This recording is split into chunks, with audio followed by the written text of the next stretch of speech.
মই আজি এটা ৰেচিপি লৈ আহিছোঁ স্মোক চিকেনৰ ৰেচিপি। মই স্মোক চিকেনটো দোকানৰ পৰা লৈ আহিছোঁ। এইটো পায় ইয়াতে পেকেটত পায়। এই স্মোক চিকেনৰ এটা মই ৰেচিপি এটা দেখুৱাম আপোনালোকক। তেলখিনি পেনখন গৰম কৰি পেলাই মই মাংসখিনি দি দিম।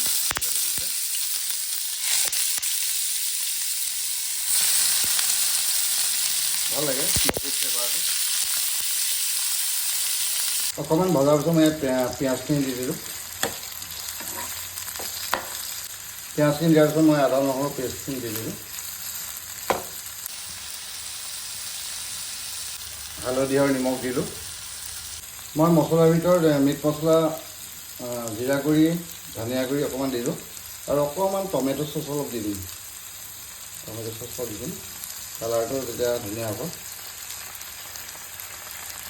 মই দুটামান জলকীয়া আৰু জালুকৰ গুড়িও দিছোঁ, অকণমান জ্বলা হ'লে ভাল হ'ব।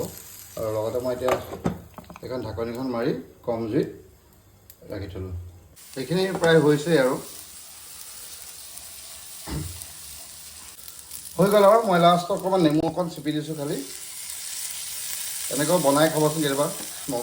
স্মোক চিকেন পায় দোকানত, পেকেটত পায়। সঁচাই খাবলৈ বহুত ধুনীয়া হয়। স্মোকি ফ্লেভাৰটো আহে যে খাই ভাল লাগে আৰু।